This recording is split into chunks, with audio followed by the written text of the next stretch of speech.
اعوذ باللہ من الشیطان الرجیم بسم اللہ الرحمن الرحیم وَإِذْ قَالَ إِبْرَاهِيمُ لِأَبِيهِ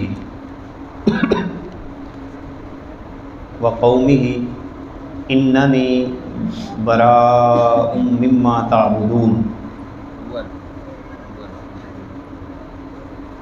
اور جس وقت ابراہیم علیہ السلام نے اپنے اب سے کہا، اپنے چچا سے، وقومہ اور اپنی قوم سے کہا، اننی بے شک میں، براء میں بری الذمہ ہوں، بیزار ہوں، مما تعبدون اس سے جس کی تم عبادت کرتے ہو، میں اس سے بیزار ہوں۔ الا الذی سوائے اس ذات کے، فطرنی جس نے مجھے پیدا کیا، فإنہ سیہدین اور وہی مجھے راستہ بھی بتائے گا، وجعلہا کلمۃ اور ابراہیم علیہ السلام اس جملے کو، اس کلمہ کو باقیتاً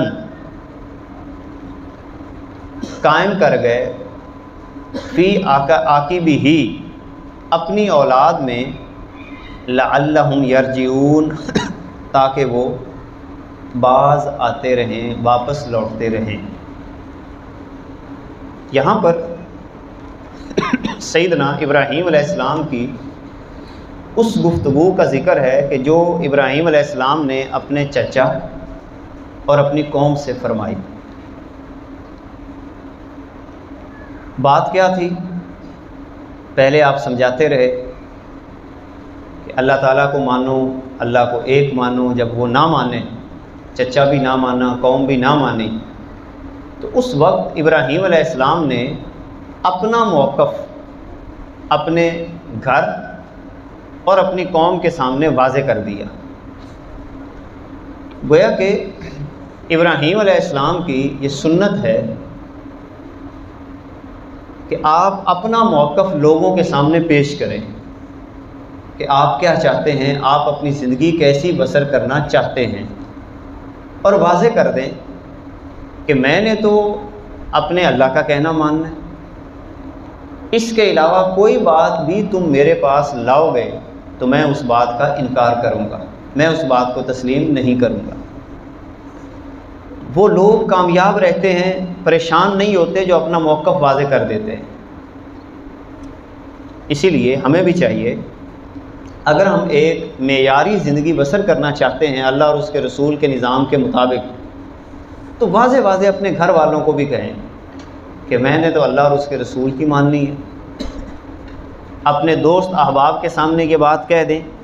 حضرت ابراہیم علیہ السلام نے یہ بات جو کی ہے تو اس جملے کو اپنی آنے والی نسلوں کے لیے، اولاد کے لیے قائم کر دیا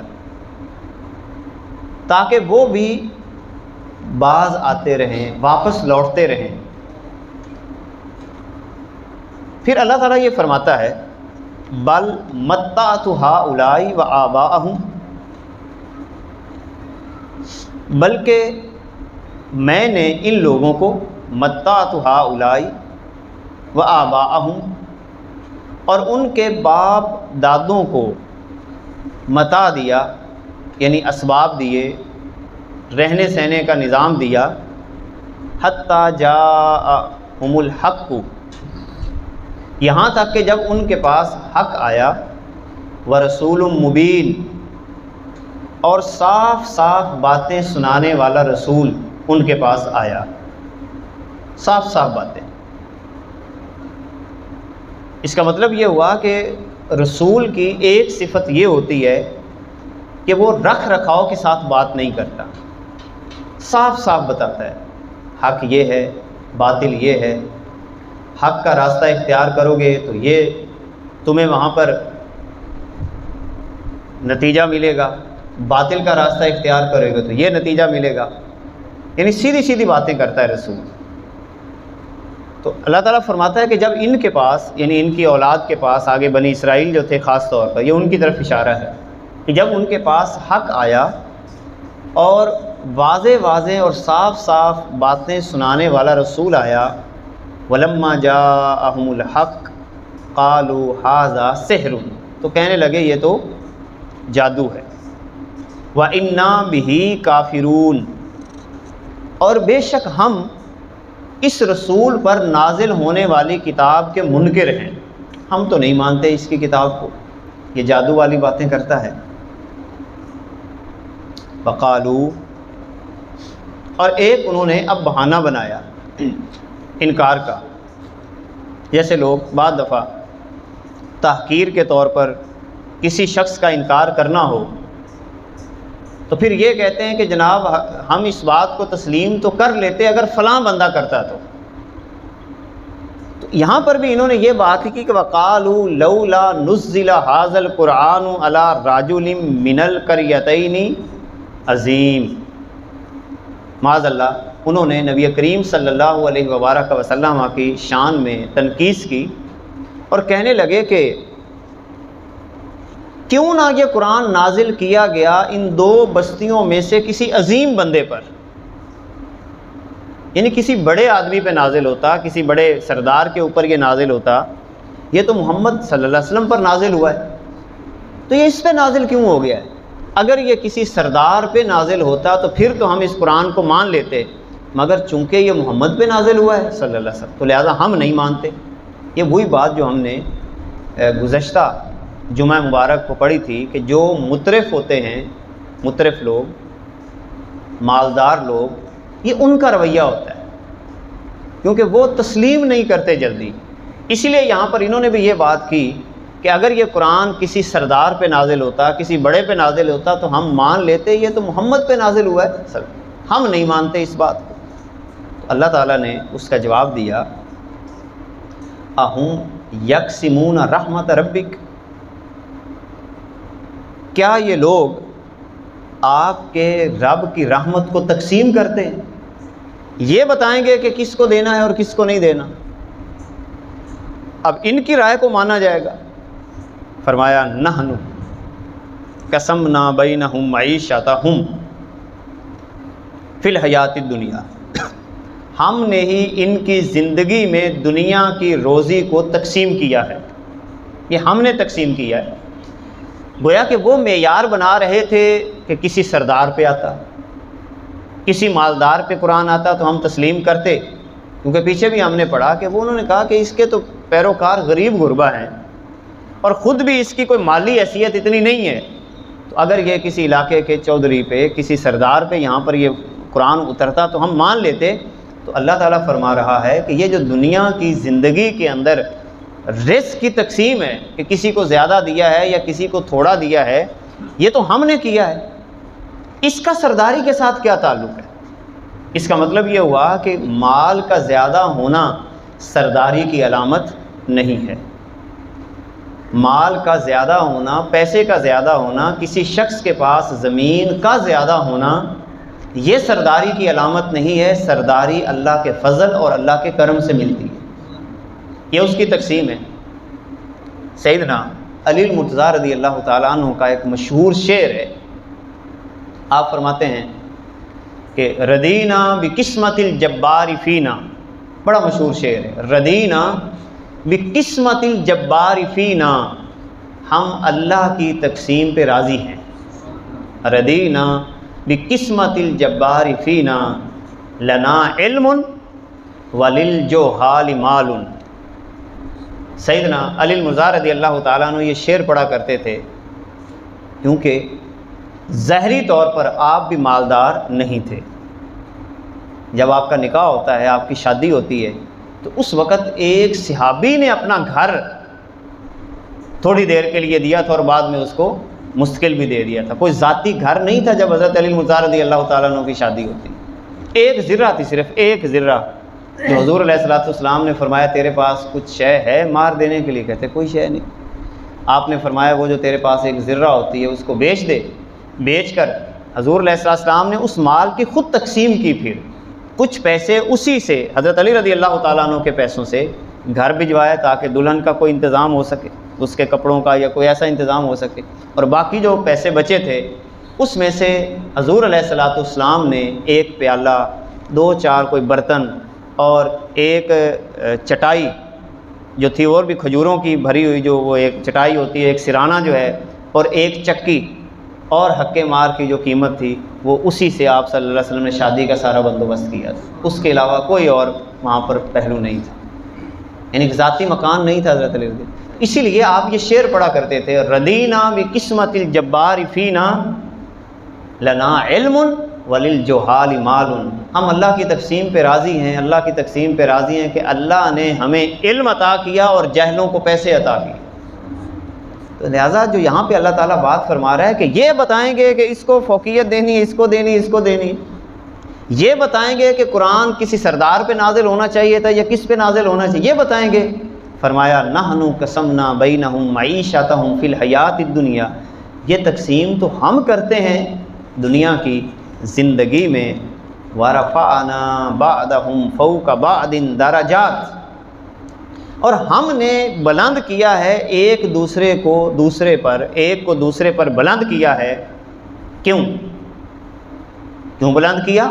لیتخذ بعضہم بعضا سخریا، یہ اس لیے کیا تاکہ یہ لوگ ایک دوسرے کے ساتھ چمٹے رہیں۔ سمٹنا بھی اس کا معنی ہے، تاکہ یہ لوگ ایک دوسرے کے ساتھ چمٹے رہیں۔ اب اس کا کیا مطلب ہے؟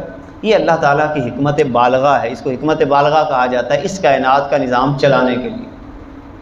نہ ساروں کی عقل برابر رکھی، نہ ساروں کا پیسہ برابر رکھا، تاکہ یہ نظام کائنات اس انداز کے ساتھ چلتا رہے۔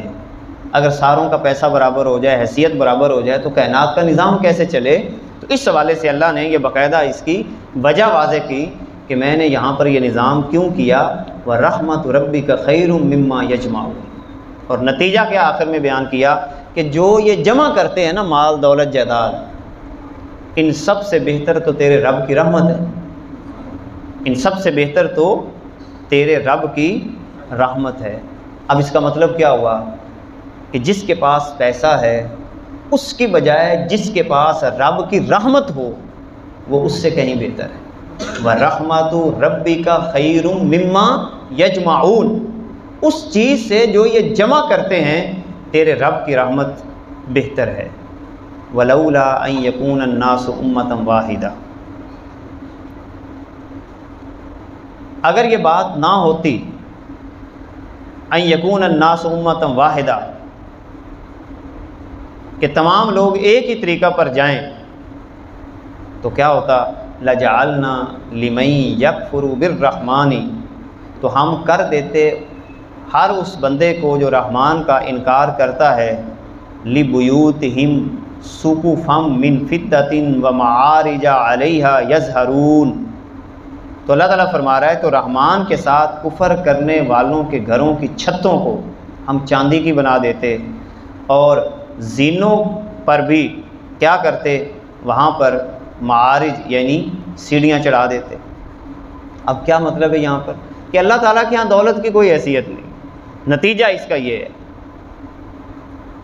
کہ اگر ایک نظام اللہ نے بنا دیا، تو اگر یہ برابری کا کوئی پہلو ہوتا تو اس مقام پر فرمایا کہ اللہ تعالیٰ کیا کرتا، جتنے کافر ہیں ان کی چھتوں کو چاندی کا بنا دیتا اور ان کی سیڑھیاں بھی اسی انداز میں بنا دیتا، لیکن اس کو سونے چاندی سے کوئی حیثیت نہیں۔ اسی لیے حضور علیہ الصلوۃ والسلام نے فرمایا اللہ کے نزدیک دنیا کی قدر و قیمت مچھر کے پر کے برابر بھی نہیں ہے، اللہ کے یہاں اس کی کوئی حیثیت نہیں۔ پھر ایک حدیث پاک میں حضور علیہ الصلوۃ والسلام نے وہ مردار بکری کی طرف اشارہ کرتے ہوئے فرمایا، صحابہ کو فرمایا کہ تمہارے نزدیک اس مردار بکری کی کوئی حیثیت ہے؟ صحابہ عرض کرتے ہیں کوئی حیثیت نہیں ہے۔ تو کائنات کے آقا نے فرمایا اللہ تعالیٰ کی بارگاہ میں اس دنیا کی حیثیت اس مردار بکری سے بھی کم تر ہے، یعنی حیثیت کو واضح کیا جس کے پیچھے بھائی بھائی کا گلا کاٹ رہا ہے، پتہ نہیں کیا کچھ یہاں پر اس کو سمجھتے ہیں، دولت کو جائیداد کو، یہ کچھ بھی نہیں ہے۔ جو ہے وہ اللہ کی رحمت شامل ہو جائے تو پھر وہاں پر اس کا فائدہ ہے۔ اللہ کا فضل شامل ہو جائے، جیسے حضرت عثمان غنی رضی اللہ تعالیٰ، اللہ نے پیسہ بھی دیا، فضل بھی عطا ہوا، رحمت بھی عطا ہوئی۔ تو یہ وہ انداز ہے جو اللہ تعالیٰ اپنے بندوں سے چاہتا ہے۔ اسی طرح اللہ فرماتا ہے ان کے جو گھر ہیں، ان کے دروازے اور گھروں کے دروازے اور تخت بھی جن پر وہ تکیہ لگا کے بیٹھتے ہیں، سرورن علیہا یتکئون وزخرف، اور اسی طرح وہ بھی سارے کے سارے سونے کے بن جاتے ہیں۔ اور ساتھ ہی اللہ نے کیا فرمایا، وَإِن كُلُّ ذَلِكَ لَمَّا مَتَاعُ الْحَيَاةِ الدُّنْيَا، یہ سب کچھ سارا کا سارا دنیا کی زندگی کا فائدہ ہے۔ وَالْآخِرَةُ عِندَ رَبِّكَ لِلْمُتَّقِينَ، آخرت تقوی والوں کے لیے، آخرت متقین کے لیے ہے۔ وَالْآخِرَةُ عِندَ رَبِّكَ لِلْمُتَّقِينَ، آخرت کیا ہے؟ متقین کے لیے ہے۔ رکوع کی آخری آیت ہے، وَمَن یعش عن ذکر الرحمن، وَمَن یعش عن ذکر الرحمن نقید لہ شیطانا فہو لہ قرین، اور جو شخص رحمان کی یاد سے غافل ہوگا، نقید ہم مقرر کر دیتے ہیں اس کے لیے شیطان، اور وہی اس کا پھر بیلی ہوتا ہے۔ ٹو دی پوائنٹ اللہ تعالیٰ نے بات کی۔